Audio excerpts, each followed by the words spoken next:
Hello guys, सो आपका channel पे मेरा नाम Shivraj from SS medical college Jaipur. और गाइस अब बनाया हमारी next video that is molecular mechanism of muscle contraction. Guys इसके अंदर जो इंपॉर्टेंट क्वेश्चन है वो फेमसली स्लाइडिंग फिलामेंट थियरी से आता है और ये बहुत ज्यादा इंपॉर्टेंट क्वेश्चन, ठीक है ना, इनफाइनाइट स्टार क्वेश्चन है। ये जनरली पूछते हैं, अभी एक दो तीन साल से नहीं पूछ रहे, बाकी ये बहुत इंपॉर्टेंट क्वेश्चन है, पूछेंगे, वापस पूछेंगे किसी दिन, वापस ये ट्रेंडिंग में आएगा, ठीक है। देखो ओरिएंटेशन क्या रहेगा इस वीडियो में, अपन कैसे पढ़ने वाले हैं। पहले अपन देखेंगे molecular characteristics of myosin filament, कि मतलब मायोसिन फिलामेंट कैसा होता है, क्योंकि देखो आपको मालूम है कॉन्ट्रेक्टाइल जो प्रोटीन्स है वो मायोसिन और एक्टिन ही है, तो उनको बारे में समझेंगे तो इजीली अपन को मैकेनिज्म ऑफ मसल कॉन्ट्रैक्शन समझ में आ जाएगा, ठीक है। उसके बाद अपन एक्टिन का मतलब मॉलिक्यूलर कैरेक्टरिस्टिक्स समझेंगे और उसके बाद अपन मसल कॉन्ट्रैक्शन को देखेंगे, ठीक है ना। सो स्टार्ट करते गाइस। आपको नोट बनाने की बिल्कुल जरूरत नहीं है, नोट्स का जो लिंक है वो डिस्क्रिप्शन में आपको मिल जाएगा, वहां से आप नोट्स आपको मिल जाएंगे, ठीक है। तो गाइस आप फोकस होके सुने बस, ठीक है। ओके स्टार्ट करते हैं। सबसे पहले मैं बताऊंगा कि मायोसिन कैसा दिखता है, ठीक है।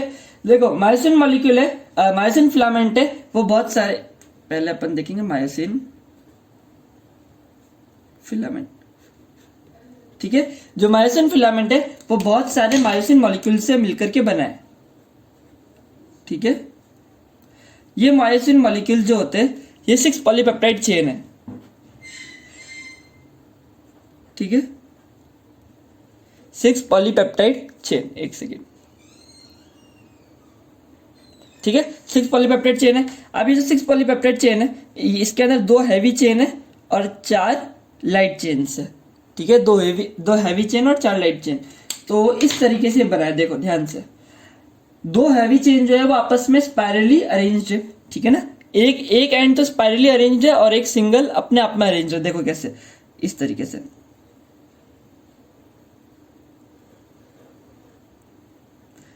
तो ये एक चेन, ठीक है, और ये यहां से इस तरीके से अरेंज्ड है और ये दूसरी चेन,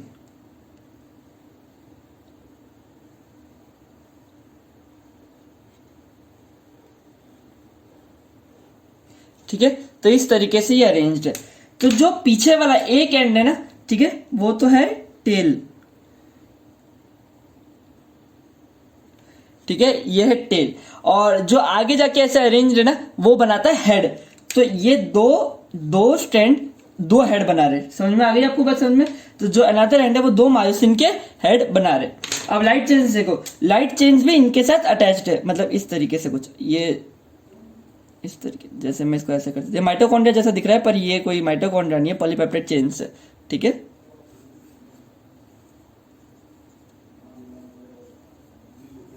तो 1 2 3 4 लाइट चेन्स है, ठीक है। तो ये हैवी चेन्स, अब ये मिलकर के सब मिलकर के ये 2 मायोसिन हेड बनाते हैं। 2 लाइट चेन एक हेड के अंदर, 2 लाइट चेन एक हेड के अंदर, तो इस तरीके से हेड बन रहा है, एक हैवी चेन और 2 लाइट चेन, समझ में आया। तो ये हो गया मायोसिन का हेड, क्लियर। अब देखो होता क्या है, इसी तरीके से ये बहुत सा, और एक और बात, ये जो मायोसिन का हेड है ये एटीपीएस एंजाइम की तरह एक्ट करता है। किसकी तरह? ATPase enzyme. एटीपीएस मतलब जो एटीपी को क्लीव करेगा, एडीपी और पीआई में ना, तोड़ेगा एटीपी को, एनर्जी को यूज करेगा, ठीक है। अब देखो ये जो टेल है ये इस तरीके से बहुत सारी टेल इकट्ठी होती है, ठीक है। ये बहुत सारी टेल इकट्ठी हो के बॉडी बनाती है पूरे। अब जैसे मान लो मैं मॉलिक्यूल को जोड़ रहा हूं तो बहुत सारे मॉलिक्यूल जुड़ जुड़ के मायोसिन फिलामेंट बनाएंगे, तो इस तरीके से, ठीक है। और ये इसका, ये जो आप देख रहे हो ये जो निकल रहा है, ये जो भी यहाँ पे अपन ने देखा इस तरीके से, और कुछ इस तरीके से निकलेंगे, ठीक है, इस तरीके से,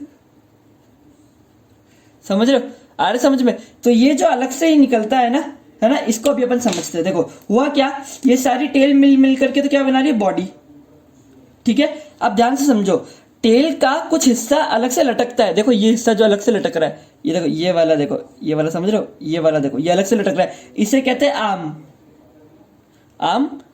arm of the myosin molecule, myosin filament. क्योंकि आर्म मैं बताता हूं कैसे समझना, ये आर्म है और ये क्या है, हेड।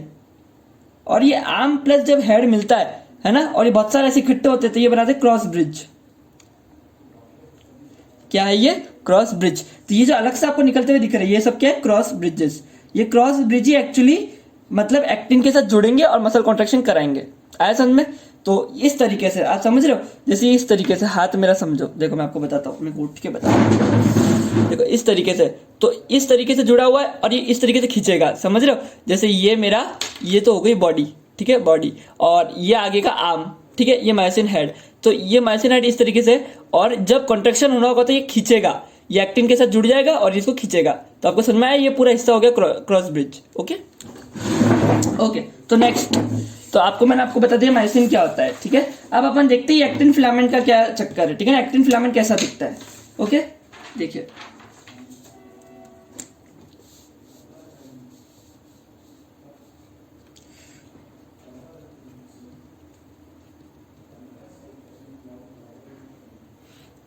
ठीक है, एक्टिन फिलामेंट। अभी एक्टिन फिलामेंट जो है ये 3 चीज से मिलके बना है, ठीक है, समझना कौन कौन सी चीज है। एक तो एफ एक्टिन प्रोटीन, ठीक है, एफ एक्टिन प्रोटीन, एक ट्रोपोमायोसिन, अभी मैं आपको बताता हूं क्या है, और एक ट्रोपोनिन, ठीक है ना। ये तीनों चीजें अभी मैं आपको बना के दिखाऊंगा। देखो एफ एक्टिन प्रोटीन क्या है, एक डबल स्ट्रैंडेड स्ट्रक्चर है, ये भी जैसे मतलब हैवी चेन्स 2 थी ना, इसी तरीके से स्ट्रक्चर है। हालांकि ये छोटे छोटे जी एक्टिन मॉलिक्यूल से बना है, जी एक्टिन मतलब ग्लोबुलर एक्टिन प्रोटीन मॉलिक्यूल से मिलकर के बना है। तो मैं इसी तरीके से एक डबल स्ट्रैंडेड स्ट्रक्चर बनाता हूं, देखो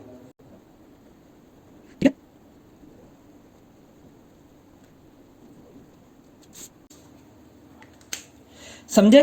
तो देखो ये इस तरीके से छोटे छोटे जी एक्टिन प्रोटीन मॉलिक्यूल से मिल करके अपन ने बनाया ये पूरा एक एफ एक्टिन प्रोटीन मॉलिक्यूल, ठीक है ना। तो ये एफ एक्टिन प्रोटीन तो आपको आगे समझ में। ओके, देखो इस ये मतलब पॉलीमराइज स्ट्रक्चर है, डबल स्ट्रैंडेड है, अपन आपस में बाइंडेड है, और इस पे है एक्टिव साइट्स, किस पे, ये जी प्रोटीन मॉलिक्यूल्स पे अपने है एक्टिव साइट्स। क्लियर। अब देखो ट्रोपोमायोसिन, देखो ये भी एफ एक्टिन हेलिक्स के साथ स्पाइरली बाइंड होता है, और ये क्या कर देता है, एक्टिव साइट्स को कवर कर देता है। समझ में आया, एक्टिव साइट्स को कवर कर देता है इस तरीके से। ये भी डबल स्ट्रैंडेड स्ट्रक्चर है, ठीक है। अब आप समझ लो ये डबल स्ट्रैंडेड किस तरीके से, ठीक है ना, आप समझ गए डबल स्ट्रैंडेड है। मैं इसको यहाँ पे डबल स्ट्रैंडेड नहीं कर सकता, ठीक है। और ये इस तरीके से डबल स्ट्रैंडेड, ये भी इस तरीके से इसके साथ साथ चलता है।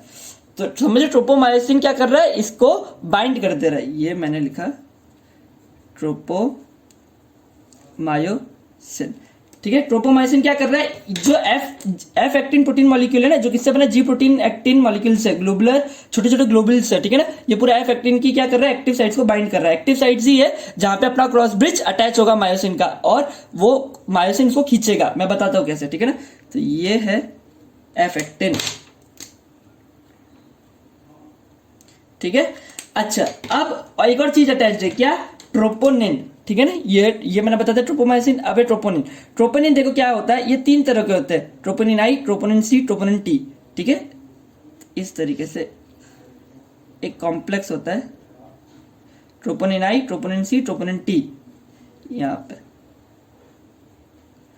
Troponin I, troponin C, troponin T, ठीक है। अब समझो आई, ये ट्रोपोनिन आई क्या करता है, ये इनहिबिट करता है मायोसिन और एक्टिन के जुड़ने को। आई इसलिए इनहिबिट के लिए बना है, inhibits the binding of myosin and actin filament, ठीक है। सी, ट्रोपोनिन सी क्या करेगा, ट्रोपोनिन सी कैल्शियम आयन को अटैच करने वाले में काम आएगा। तो ये कैल्शियम, जब कैल्शियम आएगा तो वो यहाँ पे अटैच्ड होगा। और ट्रोपोनिन टी क्या करता है, ट्रोपोमायोसिन के साथ जुड़ा रहता है। तो होता क्या है, जैसे कैल्शियम आता है ना, तो ये क्या करता है, ट्रोपोनिन जो टी है, ठीक है, वो जो कॉम्प्लेक्स जो ट्रोपोनिन टी मतलब ट्रोपोनिन टी और ट्रोपोमायोसिन ये दोनों जुड़े हुए, तो ये जो कॉम्प्लेक्स है वो कैल्शियम आयन जैसे ही आता है तो ये खुल जाता है, ठीक है ना। तो मतलब समझे, ट्रोपोमायोसिन हट जाएगा, सारी एक्टिव साइट्स क्या हो जाएगी, अनकवर, और इस वजह से अपना मायोसिन फिलामेंट, मायोसिन का क्रॉस ब्रिज अटैच हो पाएगा और कॉन्ट्रैक्शन हो पाएगा। समझे, जो आई है वो इनहिबिट करके रखता है, लेकिन जैसे कैल्शियम आता है तो इसके अंदर कन्फॉर्मेशन चेंज होता है, और इस वजह से ये इसका इनहिबिशन भी खत्म हो जाता है, और ये जो ट्रोपोमायोसिन है जो साइट को कवर करके रख रहा है, एक्टिव साइट्स को, तो वो अनकवर हो जाती है। क्लियर। लेकिन ये सब कब होता है, जब कैल्शियम आता है, ठीक है। ये मैंने एक मोटा मोटा बताया था, अब मैं आपको मेन कॉन्सेप्ट पे लेके चलता हूं, ठीक है ना। अब अपन देखेंगे मैकेनिज्म ऑफ मसल कॉन्ट्रैक्शन। समझना, देखो मैकेनिज्म ऑफ मसल कॉन्ट्रैक्शन,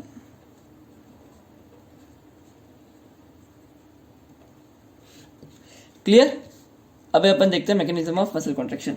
देखो सबसे पहले कॉन्ट्रैक्शन होने से पहले, बिफोर कॉन्ट्रैक्शन, मैंने गाइस बता दिया आपको, इन सबके नोट्स बने हुए हैं। तो कॉन्ट्रैक्शन होने से पहले क्या होता है, ठीक है, ध्यान से समझना। कॉन्ट्रैक्शन जब नहीं हुआ होता है, जब क्या होता है, मायोसिन का जो हेड है, ठीक है ना, मायोसिन का हेड वो एटीपी के साथ बाइंड करता है, क्लियर।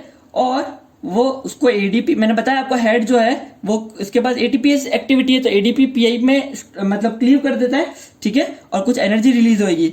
ये एनर्जी क्या करते हैं, कॉक्ड स्प्रिंग की तरह स्टोर कर लेते हैं। कॉक्ड स्प्रिंग, कॉक्ड स्प्रिंग मतलब समझा, जैसे मान लो स्प्रिंग इस तरीके से, ठीक है। अब मान लो मैंने उसको ऊपर से एनर्जी दी तो स्प्रिंग ऐसी हो गई, ठीक है, लेकिन इसके अंदर एनर्जी स्टोर है, और जैसे मैं इसको मैं जैसे ये इसका एरो हटाऊंगा, अपनी ऊपर से हाथ हटाऊंगा तो उछलेगी, तो इस तरीके से मतलब एनर्जी स्टोर हो गई एक तरीके से, तो वैसे ही ये एनर्जी स्टोर कर लेता है, ठीक है ना, जो एनर्जी बनी कॉक स्प्रिंग की तरह।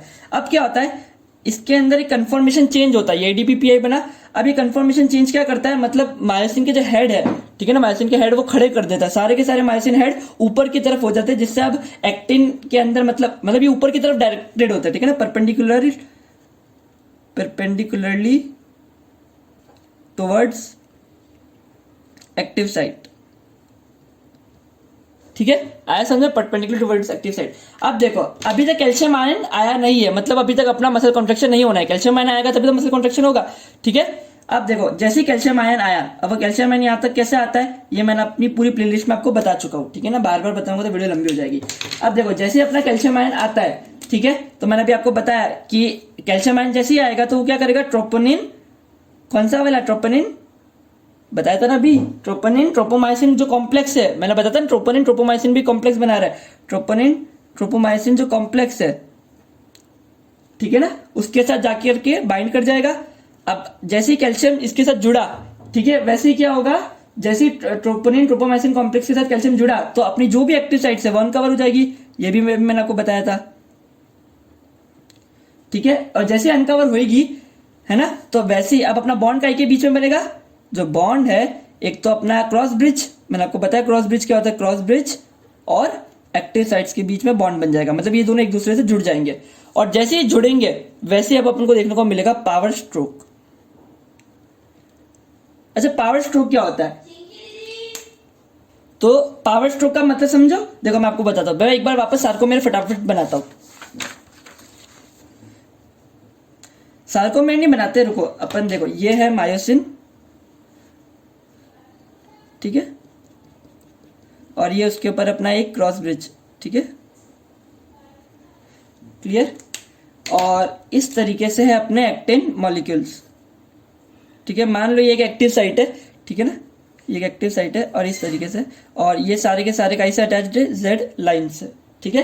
तो अब देखो होता क्या है, ये जैसे इसके साथ अटैच हो जाएगा, ठीक है, अब ये क्या करेगा, फट करके इधर खींचेगा, समझ रहे हो, एक इस तरीके से स्ट्रक्चर बन जाएगा, समझ रहे हो, मतलब आपको आई बात समझ में, ये इस तरीके से एक्टिन से जुड़ा, अभी एक्टिन को इधर खींच लेगा, तो एक तरीके से क्या हुआ, ये इधर आ गया, ऐसे यहाँ पे भी कुछ क्रॉस ब्रिजेस होंगे वो इधर लाएगा, नीचे होंगे इधर आएगा, इधर आएगा, तो आप समझ रहे हो क्या हो रहा है, ये जो जेड लाइन है ना ये पास पास आती है, जैसे मसल कॉन्ट्रैक्शन होता है ना तभी तो अपन देखते हैं, जैसे मान लो ये नॉर्मल मायोसिन है और ये अपना एक्टिन है, तो ये पास आते हैं धीरे धीरे, सारे के सारे एकदम पास आ जाते हैं, समझ रहे हो, तो इस तरीके से अंदर मतलब एक साथ आ जाते हैं, क्लियर। तो ये ऐसे होता है अपना मसल कॉन्ट्रैक्शन, और ये जो पावर से अपन ने इस चीज को इस डायरेक्शन में खींचा इसे कहते हैं पावर स्ट्रोक। मतलब समझ लो, द हेड जो force, the new element of forces causes the head to tilt toward the arm and to drag the actin filament along with it.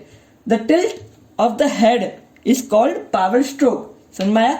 अब देखो जैसे पावर स्ट्रोक हुआ उसके बाद क्या होगा, मैंने अभी आपको बताया अपन ने क्या क्या स्टोर कर रखा था, एडीपी, पीआई और एनर्जी, तो एनर्जी यूज हो गई, तो एनर्जी यूज होती रिलीज क्या हो जाएगा, एडीपी प्लस पीआई, ये रिलीज हो गया, and new molecule of ATP bind, एक नया मॉलिक्यूल ऑफ एटीपी बाइंड कर जाएगा। अभी जैसे एक नया मॉलिक्यूल ऑफ एटीपी बाइंड करेगा तो क्या होगा, अपना जो हेड है वो डिटैच हो जाएगा, ठीक है ना, कहां से, एक्टिव साइट से हेड डिटैच हो जाएगा, और वापस से वो क्या करेगा, अब एक न्यू साइकिल चलेगी, कैसे आप समझो, वापस से वो क्या करेगा, अब वापस वो इसकी एटीपी एक्टिविटी एडीपी और पीआई में तोड़ देगा उस एटीपी मॉलिक्यूल को, एनर्जी को स्टोर करेगा, वापस ऊपर आ जाएंगे, वापस कैल्शियम आयन तो रिलीज है ही, तो वापस से खींचेगा, तो समझ लो धीरे धीरे ये धीरे धीरे पूरा खींच रहा है, क्या धीरे धीरे पूरा खींच रहा है, पहले यहां तक खींचा, अब यहाँ पे भी एक्टिव साइट है, मान लो ये एक्टिव साइट से इधर आ गई, अब ये वाला जो हेड है अब वो इससे बाइंड करेगा, समझ रहे, ये एक्टिव साइट से इधर आ गई, अब ये वाला जो हेड है वो इससे बाइंड करेगा और इसको इधर लेगा, तो समझ रहे हो, एक ही कॉन्ट्रैक्शन में अपन जैसे जैसे वो पूरा पूरा अपनी अपनी तरफ खींचता जाएगा। पहले इस तरीके से मायोसिन, इस तरीके से एक्टिन, इधर फिर इधर फिर इधर, अब इससे ज्यादा नहीं हो सकता, बस समझे। ऐसा इसकी भी एक लिमिट है कि जब तक पूरी जेड लाइन पास नहीं आ जाती उससे ज्यादा तो हो नहीं पाएगा, तो ऐसे ऐसे ऐसे ऐसे फिर रुक जाएगा। आगे समझ में।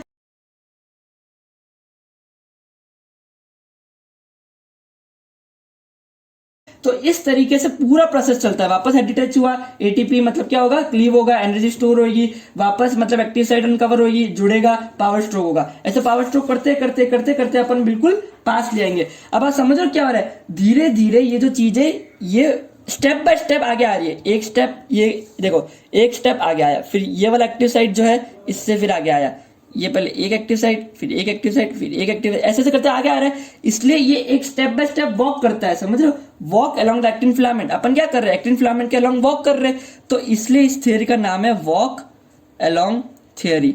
ध्यान रखना, अभी तक तो इसका मैंने आज तक किसी भी यूनिवर्सिटी में पेपर में नाम नहीं सुना कि स्लाइडिंग फिलामेंट थियरी के अलावा क्वेश्चन आया हो, लेकिन जिस दिन वॉक अलोंग थियरी आया ना, बहुत सारे लोग ये क्वेश्चन छोड़ के आएंगे 110%, क्योंकि लोगों को, बहुत कम लोगों को मालूम है इस स्लाइडिंग फिलामेंट का दूसरा नाम भी क्या है, walk along theory. Sliding filament भी आपको पता पड़ जाएगा। स्लाइडिंग मतलब ये दोनों फिलामेंट एक दूसरे पे स्लाइड कर रहे हैं, एक्टिन और मायोसिन फिलामेंट एक दूसरे पे स्लाइड कर रहे हैं, इसलिए इसका नाम है sliding filament. Walk along theory भी आपको समझ में आ गया। अच्छा, इसका एक और नाम है रेचेट थियरी, ठीक है ना, रेचेट थियरी। ये वॉक अलोंग थियरी भी इसका फेमस नाम है, रेचेट बहुत कम यूज करते हैं, लेकिन ध्यान रखना आपको ये नाम मालूम होना चाहिए, वरना इतना पढ़ लो और एग्जाम में ये आ जाए फिर भी नहीं लिख के हो तो क्या मतलब, ठीक है। तो इसके अंदर अच्छा एक क्वेश्चन और बनता है, वो भी मैं आपको बता दूं, क्योंकि मेरे चैनल पे आपको कोई भी चीज कम नहीं मिलेगी, हर चीज अप्रोप्रिएट मात्रा में सब कुछ मैं पढ़ा दूंगा, हर चीज का ब्रीफ इंट्रोडक्शन जहां चाहिए वो दे दूंगा, है ना। वैसे तो आप पीएचडी कर लो, लेकिन मैं आपको बहुत ज्यादा ही सिखा दूंगा बहुत कम टाइम में, and that is the motto of my channel, minimum time में बेस्ट कॉन्सेप्ट्स। अब फैन इफेक्ट देखते हैं, होता क्या, देखो मैंने आपको क्या बताया कि इस तरीके से मसल कॉन्ट्रैक्शन हो रहा है। अब हो क्या रहा है, मान लो जैसे जैसे ज्यादा वर्क चाहिए, वर्क डन ज्यादा चाहिए, तो उसी प्रपोर्शन में एटीपी क्लीव होगा, इसे कहते हैं फैन इफेक्ट। समझना, एक लाइन में बोलूं तो Fenn effect refers to the muscle using extra energy in proportion to the work done. Extra energy मतलब एटीपी क्लीव करना in proportion to the work done. तो जितना ज्यादा वर्क डन होगा उतना ज्यादा एटीपी क्लीव होगा, ठीक है ना। अब मान लो कुछ ज्यादा भारी चीज उठानी है तो ज्यादा मसल कॉन्ट्रैक्शन होगा, तो बार बार होना है, पहले वापस नीचे आएगा फिर वापस पे जुड़ेगा, तो एटीपी बार बार क्लीव होता जाएगा ना। और एक ही कॉन्ट्रैक्शन है, ये बार बार ऐसे पास आएंगे, ऐसा नहीं यूं आए फिर पीछे होगा, यूं आए, ऐसे नहीं है, ऐसे ऐसे ऐसे ऐसे, जब तक कि कैल्शियम मॉलिक्यूल हट नहीं जाता, फिर वापस जब तक जैसे कैल्शियम मॉलिक्यूल हट जाएगा फिर रिलैक्स स्टेट में आ जाएंगे। मान लो कैल्शियम रिलीज होता जा रहा है, पास है, कैल्शियम अभी भी रिलीज हो रहा है, ऐसे ऐसे मसल कॉन्ट्रैक्ट कर रही है। आया आपको समझ में? तो आई थिंक आपको समझ में आ गया होगा क्या होता है मसल कॉन्ट्रैक्शन। और ये प्रोसेस जब तक चलता रहेगा जब तक सारे एक्टिन फिलामेंट जेड मेम्ब्रेन को पास नहीं ले आते, या कह लो जब तक कि मसल पे लोड खत्म नहीं हो जाता, या फिर कैल्शियम आयन बंद नहीं हो जाता रिलीज होना। ओके, तो ये था sliding filament theory. So guys, video में इतना ही। टेलीग्राम चैनल का लिंक डिस्क्रिप्शन में, कोई डाउट हो तो वहां पे जाकर आप पूछ सकते हैं। मिलते हैं अगले वीडियो में, तब तक के लिए बाय बाय, जय हिंद जय भारत।